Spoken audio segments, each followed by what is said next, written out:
Congresswoman Marjorie Taylor Greene, or as Trump would call her, Marjorie Taylor Greene, sits down with Caroline Levitt's nemesis, Caitlin Collins, in an exclusive interview as she discusses Susie Wiles' interview with Vanity, her being dismissed by Trump, and all the info she knows about the women and Trump in the Epstein files. She also discusses she just recently got engaged to get married, and if Trump will be invited to her wedding. Take a listen. Congresswoman, thank you for being here. Obviously, it's been a big day here in Washington, and over at the White House, the people I've been talking to, it's a lot of the fallout from the Vanity Fair interview, the comments from Susie Wiles on the record that they've been defending against. Obviously, the president famously does not drink and never has, but when Susie Wiles compares him and says that he is the personality of an alcoholic, and the way she described that, she meant that he basically has a view that there's nothing he can't do, nothing, zero, nothing. Do you agree with that assessment? I disagree with that. And we saw the major fallout happen yesterday with his statements on the tragic murder of Rob Reiner and his wife. MAGA faithful reacted big time. And they called it out. It's all over social media. People, his supporters, including myself, we didn't appreciate hearing the president, who himself was shot, and after Charlie Kirk's horrific murder, we didn't appreciate, even if you don't agree with Rob Reiner politically, there was no reason for his statement to be the statement that he made. Now everyone now knows that Trump's comments for Rob Reiner was over the top. But we also know that Rob Reiner was one of Trump's biggest haters. So hate distributes hate. Yeah, when he says, I mean, it was just in the immediate aftermath of us finding out about Rob Reiner, and obviously now his son has been taken into custody.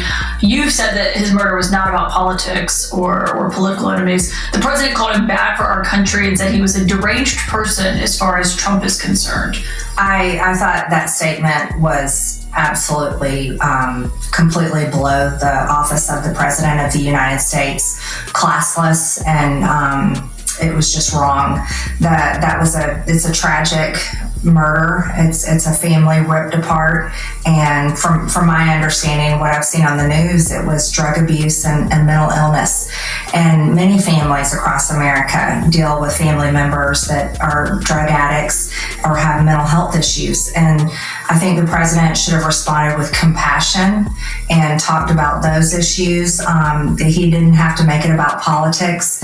And I think that was, it was really below what we expect our president to talk like. Taylor Greene may be right, but the one thing we know about Donald Trump is if you hate him, he gonna get his lick back on you, whether you dead or alive. It's clearly also really tragic just for the Reiner family. Oh, yes. I mean, you have no problem calling out what the president said, but why do you think other Republicans have struggled to do so? I can't comprehend it, but Caitlin, I'd like to point something out. Just last week, and I think the dam is breaking. Many Republicans may not have called him out, but last week, 13 Republicans voted with Democrats to overturn one of President Trump's executive orders, which enabled him to fire federal workers. We also saw Indiana Republicans vote against redistricting. He didn't call any of them traitors and call for primaries against them. But I would like to say that that is a sign where you're seeing Republicans, they're entering the campaign phase for 2026, which is a large signal that lame duck season has begun and that Republicans will go all in for themselves in order to save their own re-elections. You think the dam is breaking in terms of the president's iron grip of support when it comes to your party? See, the thing is, when you do a sit down with Caroline Levitt's nemesis, Caitlin Collins, she's gonna double back on the question if it'll hurt the Republican narrative and help the Democrats. Absolutely. Those 13 Republicans that voted to take down his executive order last week, literally that same evening, put on their tuxedos and their evening ball gowns and went to the White House Christmas party. That's pretty bold. What do you think? Do you think that message is being received at the White House? I'm sure it's being received, and there's a lot of pushback happening. You're seeing it all within the conference. And just to be clear, Caitlin, I have a 98% voting record with President Trump. The only places that I've stood against him on are, of course, with the victims of Jeffrey Epstein and the discharge petition against destroying state rights when it comes to making regulation and laws on AI, and then a few other issues like bringing in 600,000 Chinese foreign students, replacing American students, and I'm largely opposed to H-1B visas and visas replacing American workers. So I've only broken from the president in a few places, but he came down on me the hardest.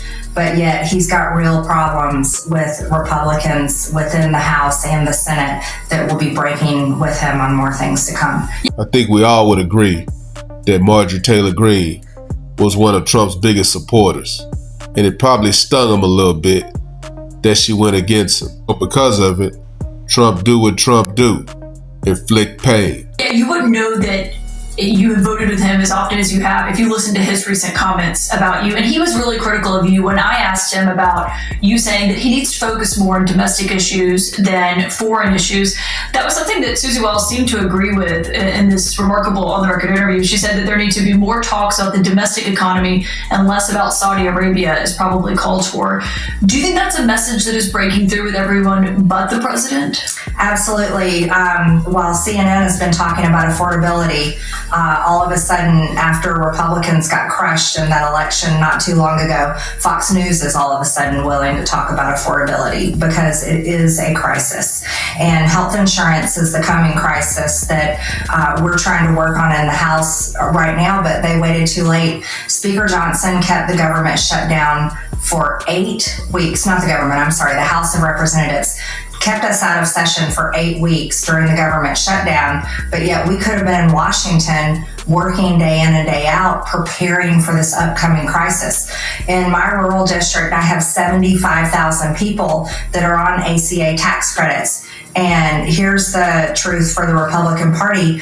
The large portion of those 75,000 people are Republican voters.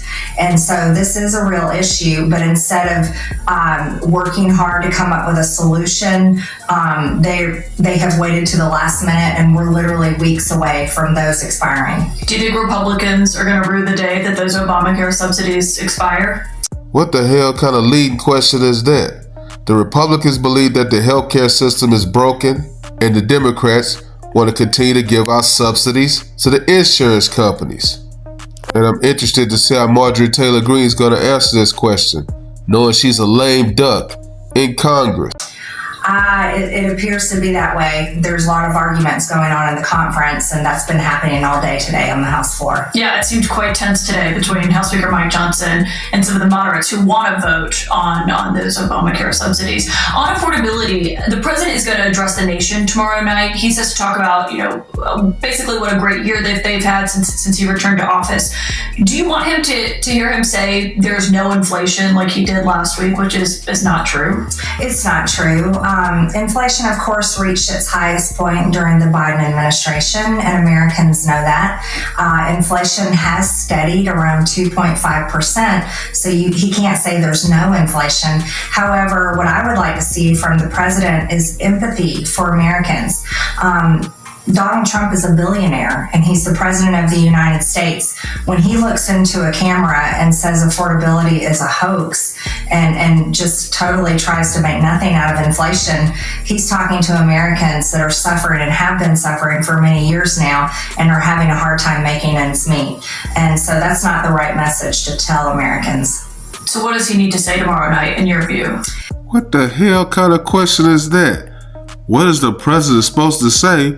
That the job's not done yet, and we're working 24/7 to get it done? In my view, I think he needs to actually dive all in on America First policies.